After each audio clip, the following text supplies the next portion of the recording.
प्रकृति की ओर।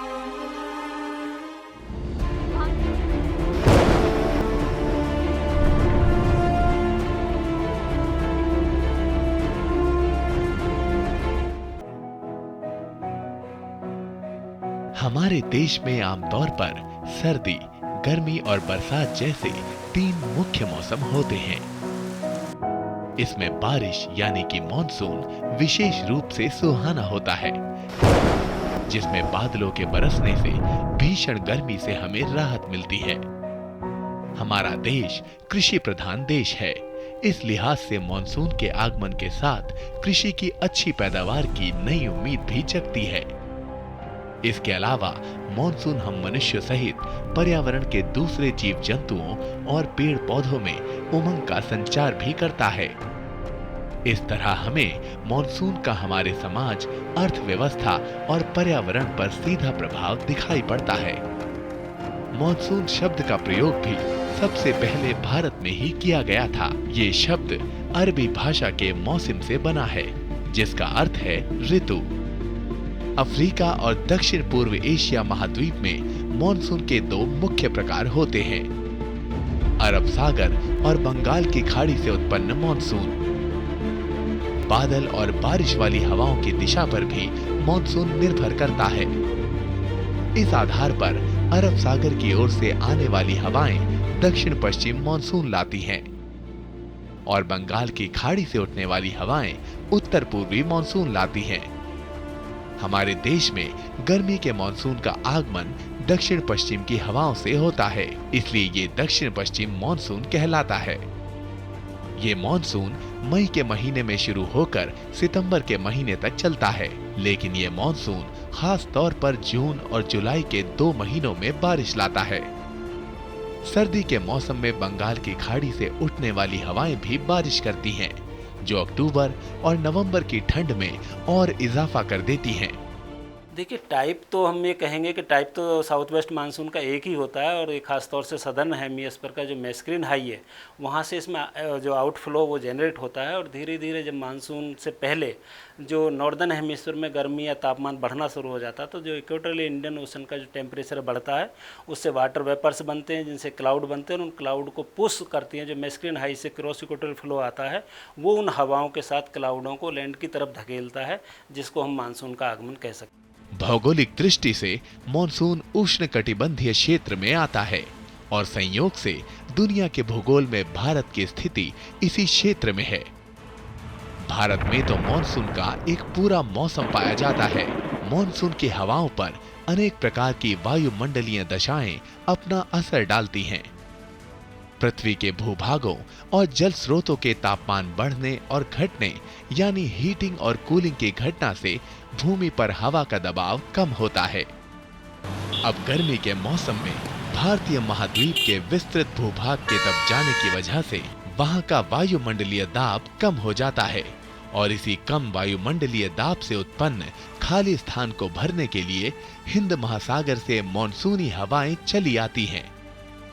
नमी से भरी ये मॉनसूनी हवाएं दक्षिण पश्चिम दिशा से होते हुए हिमालय की तरफ बढ़ जाती हैं। दीवार की तरह खड़े हिमालय के ऊंचे पहाड़ इन हवाओं को आगे जाने से रोक देते हैं, जिस कारण वे नम हवाएं ऊपर उठती हैं और तापमान के कम हो जाने से बादल बन जाती हैं। उसके बाद जल कणों से लदे ये बादल बरस जाते हैं और बारिश की नमी प्रकृति के कोने कोने में पहुंच जाती है। भारत में पूरे साल जितनी वर्षा होती है, उसका 80% से भी अधिक मॉनसून की ही देन है। हमारे देश की अधिकांश कृषि इसी वर्षा पर निर्भर करती है। धान, मक्का, गन्ना, कपास, मोटे अनाज, दलहन और तिलहन की कई फसलें मॉनसून के दौरान ही तो उगाई जाती हैं। इन फसलों की अच्छी पैदावार के लिए उच्च तापमान के साथ अच्छी बारिश की भी सख्त जरूरत होती है। इस तरह हम देखते हैं कि अच्छे और खराब मॉनसून यानी कि अधिक और कम बारिश कृषि उपज को प्रभावित करते हैं। अगर मॉनसून कमजोर हुआ तो सूखा भी पड़ सकता है, और अगर मॉनसून जमकर बरसता है तो अतिवृष्टि के कारण आई बाढ़ तबाही का मंजर भी पैदा कर सकती है। हम अक्सर मीडिया पर मौसम से जुड़ी खबरों में एल नीनो और ला नीना के बारे में देखते और पढ़ते हैं। ये अत्यंत शक्तिशाली प्राकृतिक घटनाएं होती हैं जो प्रशांत महासागर में उत्पन्न जलवायु चक्र है और ये पूरी दुनिया के मौसम पर अपना असर डालती है। एल नीनो घटना में पश्चिमी उष्णकटिबंधीय प्रशांत महासागर की गर्म जलधाराएं भूमध्य रेखा के साथ पूर्व दिशा में दक्षिण अमेरिका की ओर बढ़ती हैं। एल नीनो का प्राकृतिक रिकॉर्ड बर्फ की चट्टानों के केंद्रीय हिस्सों, गहरे समुद्री दलदलों, कोरल, गुफाओं, वृक्ष के वार्षिक वलयों में। एल नीनो हरिकेन जैसे चक्रवात, भारी बारिश और सूखे के लिए जिम्मेदार होते हैं। भारत, दक्षिण अफ्रीका, ऑस्ट्रेलिया, प्रशांत द्वीप और कनाडा के प्रायद्वीप एल नीनो की वजह से अक्सर सूखे की मार झेलते हैं। साल 2002 और 2009 के दौरान एल नीनो के प्रभाव से भारत में कम बारिश हुई थी। कम बारिश के कारण कृषि और मछली पालन तो प्रभावित होता ही है, साथ ही साथ मलेरिया और डेंगू जैसी मच्छर जनित बीमारियां भी होती हैं। देखिए, अगर ख़ास तौर पर हम सिंपल शब्दों में अगर बताना चाहें तो जो इक्वेटोरियल ओशन होता है और वो भी पैसिफिक वाला एक पर्टिकुलर रीजन है जिसे हम रीजन 3.4 बोलते हैं। अगर उस रीजन में जो समुद्र के सतह का जो तापमान है अगर वो बढ़ता है और वो तापमान बढ़ के 1 डिग्री या 1.5 डिग्री पहुंच जाता तो उसे हम एल नीनो की कंडीशन कहते हैं। तो उस समय क्या होता है कि जो सेंट्रल पैसिफिक एरिया है वहाँ हीटिंग बढ़ जाती है, लोअर एटमॉस्फेयर में कन्वेक्शन डेवलप होने शुरू हो जाते हैं। तो जो मानसून के पीरियड में जो क्लाउड डेवलप बंगाल की खाड़ी में ज़्यादा डेवलप होते हैं तो उनका जो कई बार कुछ पार्ट रुख जो पैसिफिक की तरफ चला जाता है। जो बादल जो घूम के ट्रफ के साथ में जो नॉर्थ वेस्ट इंडिया की तरफ आने चाहिए थे कई बार उनमें कमी आ जाती है और उनका काफ़ी पार्ट पैसिफिक की तरफ चला जाता। तो उस केस में कई बार देखा गया है कि इंडियन कॉन्टिनेंट के ऊपर में रेनफॉल एक्टिविटी कम हो जाती है। अगर वो जो SST है जिसको हम एल नीनो कहते हैं, अगर उसका तापमान 0 या 0 से नीचे चला जाता हो तो उस स्थिति को ला नीना कंडीशन कहते हैं।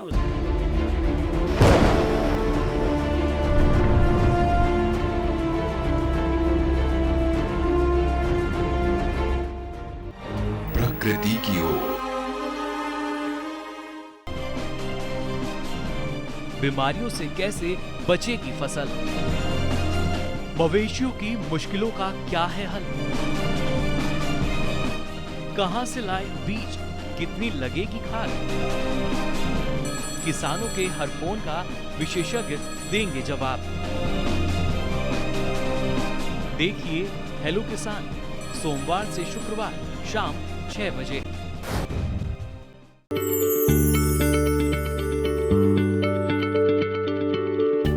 क्या आप किसी बीमारी से परेशान हैं?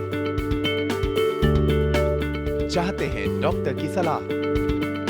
तो हम हैं आपके साथ, बताएंगे आपको जीने की राह।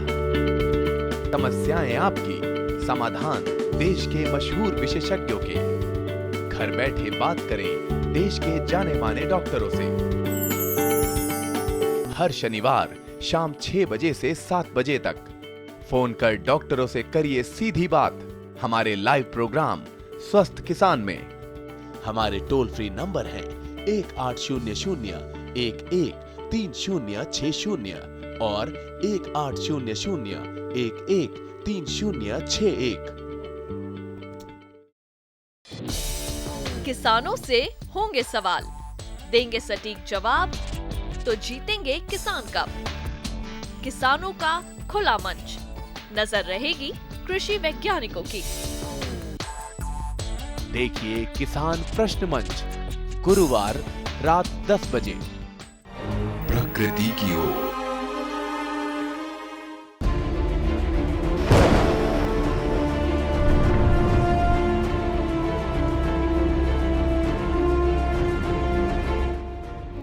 एल नीनो के प्रभाव से भारत की जीडीपी में 1994 से लेकर 2004 तक 3 दशकों के दौरान कृषि और उससे जुड़ी गतिविधियों में लगातार गिरावट हुई है। समस्या ये है कि एल नीनो और ला नीना घटनाओं को वैज्ञानिक समुदाय आज तक ठीक तरह से समझ नहीं पाया है। इन घटनाओं के पूर्वानुमान के लिए वैज्ञानिक महासागर के 200 मीटर ऊपर मौजूद वायुमंडल के तापमान पर निगरानी रखते हैं। सामान्य तौर पर एल नीनो 3 से 5 साल के अंतराल पर आते हैं, वही ला नीना और विलंब से आते हैं।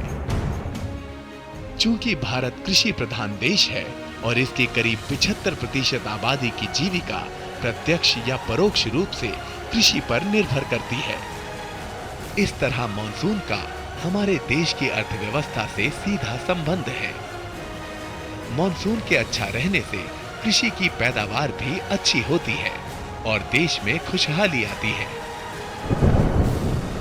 मॉनसून के बारे में कुछ भी निश्चित तौर पर कहना मुश्किल होता है। इसी कारण किसानों, कृषि वैज्ञानिकों और मौसम विशेषज्ञों के लिए मॉनसून एक अबूझ पहेली के समान बना रहता है। मॉनसून न आए तो खेती चौपट, सूखे और बाढ़ की आफत अलग से आन पड़ती है। इस लिहाज से मॉनसून के पूर्वानुमान का महत्व और बढ़ जाता है। मनुष्य सदियों से मौसम के पूर्वानुमान की कोशिश करता रहा है।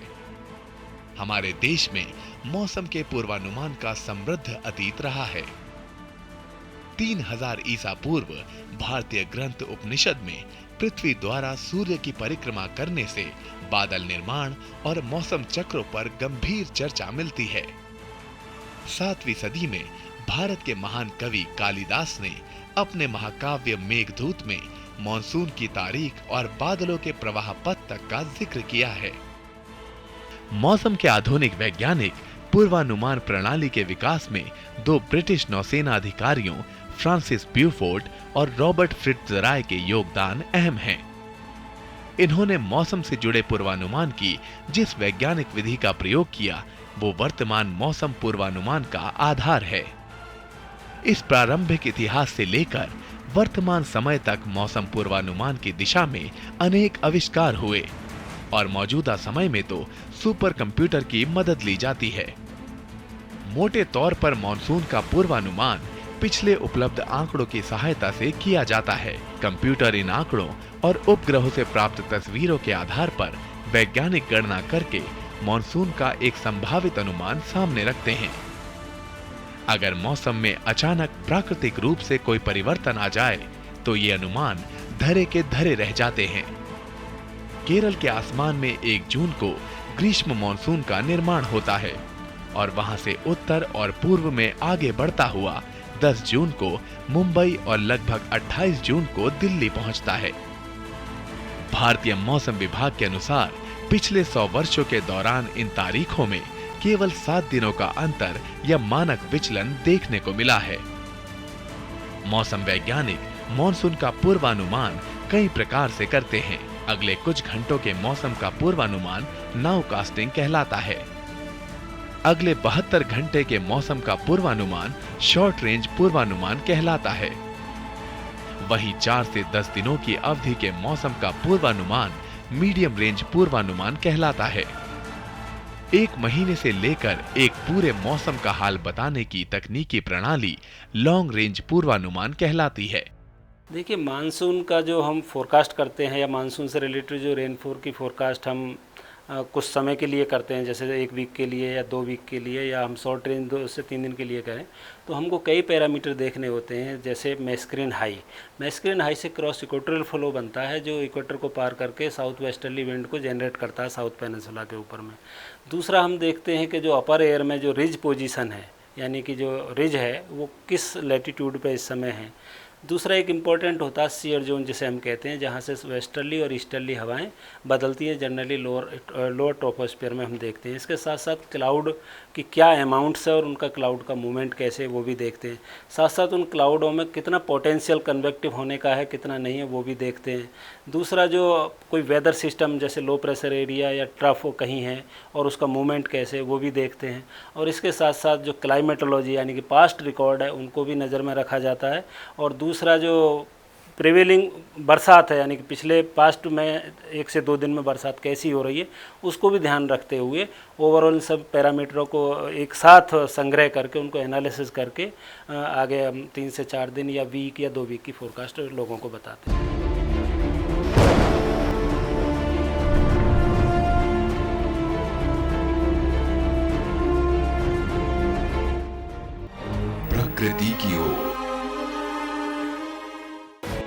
जहां दिग्गज दौड़ाते हैं अपना दिमाग, ढूंढते हैं सामयिक सवालों के जवाब, खेती किसानी के मुद्दों पर मंथन का मंच।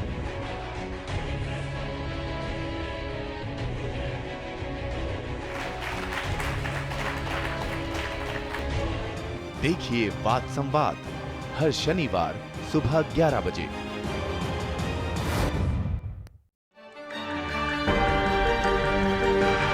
कहां चलेगी शीतलहर, कहां पड़ेगी बर्फ, किधर गरजेंगे बादल, कहां खिलेगी धूप, किस इलाके पर है तूफान का साया और कैसे करें खेती। मौसम के बदलते मिजाज में देखिए मौसम खबर रोजाना सुबह 8:30 बजे और 10:30 बजे डीडी किसान पर। जानकारी जो किसानों के लिए हो लाभकारी, समस्याओं पर पड़ेगा समाधान भारी, कृषि की हर बात का ख्याल,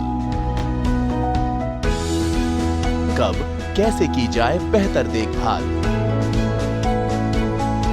जानिए विशेषज्ञों के साथ, देखिए खेत खलिहान सोमवार से शुक्रवार सुबह 7 बजे डीडी किसान पर।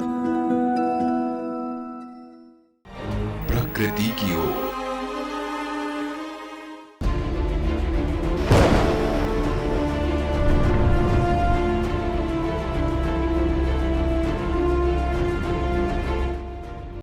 पृथ्वी का चक्कर लगा रहे अनेक उपग्रह भी धरती के वायुमंडल और महासागरों का अध्ययन करते रहते हैं। इन उपग्रहों में रिमोट सेंसिंग उपकरण लगे होते हैं जो धरती की सतह से उठ रहे इलेक्ट्रोमैग्नेटिक रेडिएशन को सेंस करते हैं और फिर इन आंकड़ों के आधार पर मॉनसून और दूसरे मौसम का पूर्वानुमान करते हैं। कल्पना 1 और इनसेट 3A नामक 2 भारतीय जियो स्टेशनरी उपग्रह भारत के मौसम की लगातार निगरानी रखते हैं। इन उपग्रहों के विकास के साथ भारत दुनिया का पहला विकासशील देश बना जिसके पास मौसम की निगरानी रखने वाले स्वयं के उपग्रह हैं। देखिए मेन जो सैटेलाइट था इनसेट 1D था पहले, उसके बाद में कल्पना आया, और अगर हम वर्तमान की बात करें तो इनसेट 3D है जिससे हमें IR, विजिबल और वाटर वेपर इमेज मिलती है, और साथ ही साथ बहुत से जो डेराइव प्रोडक्ट्स हैं वो भी मिलते हैं, तो ये वेदर फोरकास्ट में हमें बहुत काम आते हैं। भारत सरकार ने समूचे देश के मौसम संबंधी तमाम कार्यों को पूरा करने के लिए 1875 में भारतीय मौसम विभाग की स्थापना की थी। पहले इसका मुख्यालय कोलकाता में था, फिर बाद में शिमला और पूना में रहा। वर्तमान समय में इसका मुख्यालय नई दिल्ली के लोधी रोड पर स्थित है। भारत का मौसम विभाग अत्याधुनिक प्रौद्योगिकी से युक्त विश्व का एक अहम मौसम विभाग है। 140 साल का इतिहास अपने में समेटे हुए भारतीय मौसम विभाग देश में मौसम और वायुमंडल विज्ञान के क्षेत्रों में सतत रूप से प्रगति कर रहा है।